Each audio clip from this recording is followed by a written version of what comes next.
Hello बच्चों, the question says in triangle ABC DE is parallel to BC so that AD equals to 7x minus 4 centimeter, AE equals to 5x minus 2 centimeter, DB equals to 3x plus 4 centimeter, EC equals to 3x centimeter. Then we have options are x equal to 3, x equal to 5, x equal to 4 and x equals to 2.5. So in this question we are using a key concept. इन सभी questions में एक की concept use होने वाला है, that is the Thales theorem. That is the Thales theorem यहाँ पर हम यूज करेंगे. तो थेल्स थ्योरम क्या कहती है वो देखिए. अगर आपके पास एक ट्राइंगल है, सिमिलैरिटी ऑफ ट्राइंगल पे बेस्ड ये आपका थेल्स थ्योरम है. तो इस ट्राइंगल में अगर आपके पास ये वर्टेक्स है ABC एंड BC के पैरेलल एक लाइन खींची गई DE. So in that case यहाँ पर जो आपके पास ट्रायंगल ADE जो है वो सिमिलर होगा ट्रायंगल ABC के. इसी वजह से क्या होगा यहाँ पर AD upon AB will be equals to AE upon AC. ये हो जाएगा आपके पास. अब यहाँ पर देखिए हमें कुछ वैल्यूज गिवन है. AD की वैल्यू गिवन है, देखो 7x minus 4 centimetre and AE की वैल्यू गिवन है 5x minus 2 centimetre and DB की वैल्यू गिवन है आपको, DB is 3x plus 4 and EC की वैल्यू गिवन है आपको 3x. ये गिवन है. तो यहाँ पर अगर आप नोटिस करेंगे तो यहाँ पर आपके पास दो तरीके हैं. हमें पता है कि AB किसके इक्वल है, so AB is equals to AD plus DB. तो यहाँ से वैल्यू आ जाएगी आपकी 7x minus 4 plus 3x plus 4 हो जाएगा. तो यहाँ से वैल्यू आ गई आपकी 10x. In the same way अगर हम AC की बात करें तो AC will be equals to AE plus EC हो जाएगा.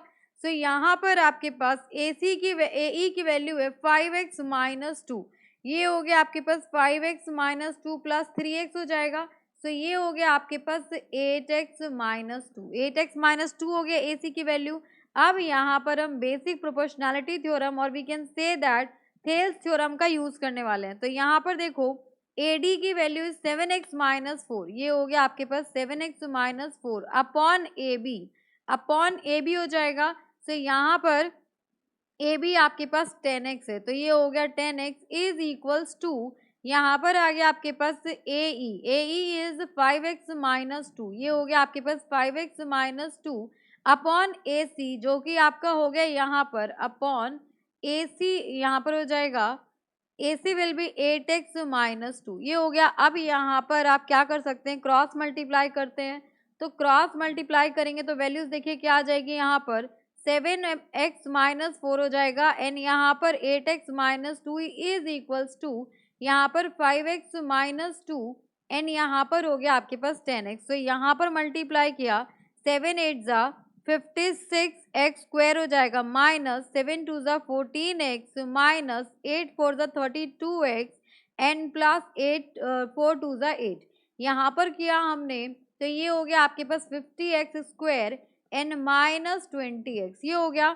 अब इसको इधर ले आएंगे so 56x square minus 14x minus 32x plus 8 and यहाँ पर आ जाएगा आपके पास plus 20x and minus 50x square हो जाएगा इक्वल टू 0.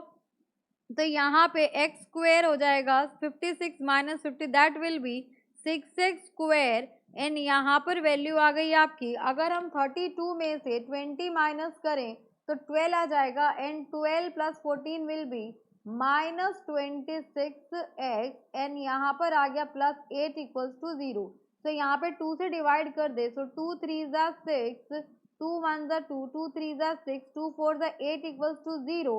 तो यहाँ से 3 चौक 12. यहाँ से देखो ये आ जाएगा आपके पास 3x square minus 12x and minus x plus 4 equals to 0 हो जाएगा. देन तो यहाँ पे अगर हम कॉमन ले तो यहाँ पर देखो कॉमन आएगा, यहाँ पर वैल्यूज कॉमन ले सकते हैं.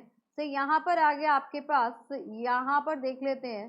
तो यहाँ पर अगर हम 3x कॉमन ले तो यहाँ पर वैल्यू आ गई आपकी x माइनस 4 हो गया एंड माइनस 1 कॉमन ले लिया, so x minus 4 equals to 0।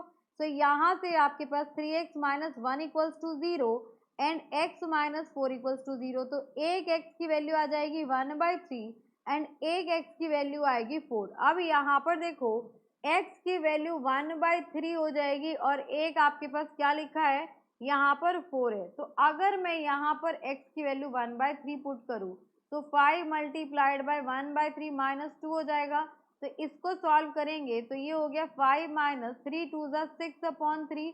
तो यहाँ से नेगेटिव में आंसर आ जाएगा, तो इसीलिए यहाँ पर आपकी 1/3 वैल्यू नहीं होगा। तो for this question the final answer is x equals to 4. x equals to 4 is the correct answer. Hope you understood it very well. Thank you so much. Best of luck.